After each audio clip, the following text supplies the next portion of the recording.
structural balance training. This is your way to train without setbacks, and I'm about to explain everything you need to know about it. It's all about 5 key ideas. First is left to right balance. So if one side's stronger, then that's a fast track to pain or injury.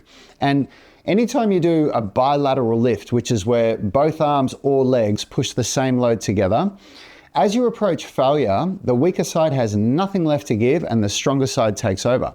And that means that the imbalance that you have gets worse. Almost all barbell lifts and calisthenics movements are bilateral lifts. So bench press, dips, pull-ups, barbell squats, deadlifts, the list goes on. They're all bilateral movements. So if you're pushing max strength on those lifts and you have a left to right side imbalance, then you're a ticking time bomb for injury. But it's actually really easy to fix. We just use unilateral movements in your first 3 program phases. So instead of back squats, we use split squats. Instead of barbell rows, we use dumbbell rows. Instead of barbell bench press, we use dumbbell chest press. And after 12 weeks, at the end of the general preparation phase, you won't have left to right side imbalances anymore. All right, the second part of structural balance is opposing muscle systems. See, every joint's got muscles that work against each other. They're called antagonistic muscle systems. In your upper body, you have muscles that push and muscles that pull. When you're pushing in a bench press or shoulder press, the opposing pulling muscles relax and vice versa. Balance between these systems is vital for a high-performing, pain-free body.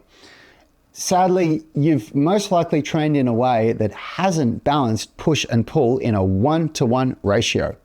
But it's not just in your upper body. Every single joint has opposing muscle systems. And the good news is that it's actually really easy to fix these imbalances.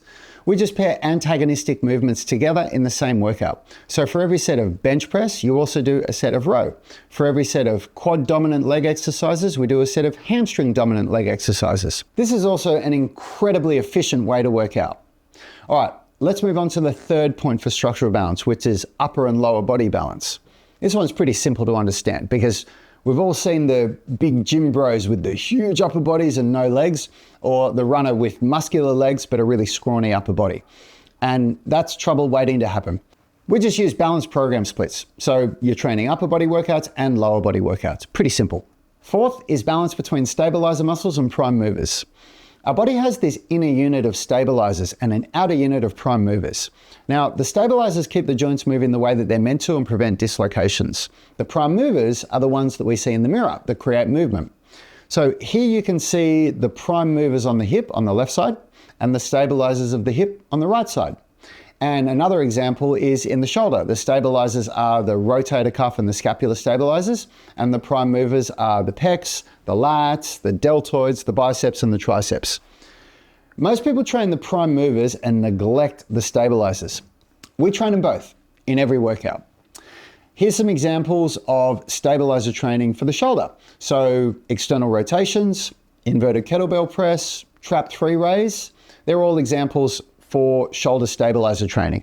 Here's some examples for the knee and hip. We can use side step-ups and single leg kettlebell deadlifts. These are just a few examples. There's a lot that we use, but as long as you understand that vital balance between the inner unit of stabilizers and the outer unit of prime movers.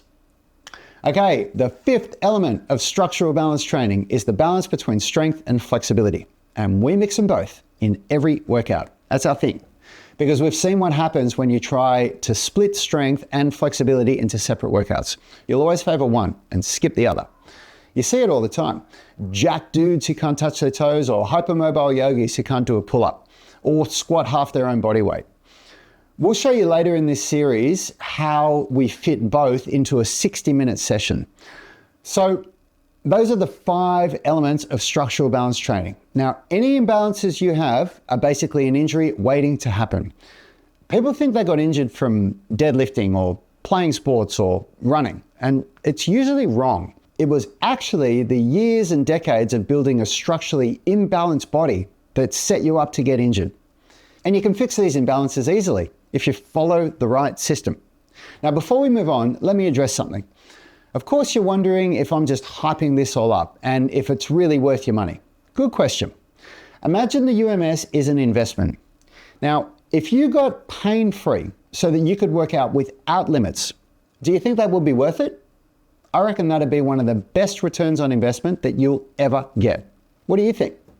If you're thinking that this sounds too good to be true, good. Emma and Genevieve thought the exact same thing.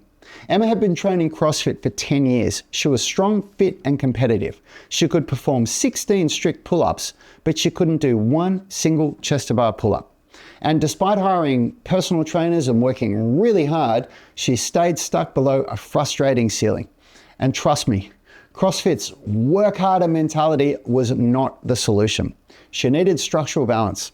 And after just 3 months of joining the UMS, Emma could do 6 strict chest-to-bar pull-ups, a goal that had eluded her for decades before. Genevieve spent 1 year bouncing between online programs, trying to master calisthenics moves like pistol squats, pull-ups, and despite her dedication, she felt stuck, like her body was always working against her. When she found our YouTube channel, she thought, this sounds too good to be true, but she decided to give us a try.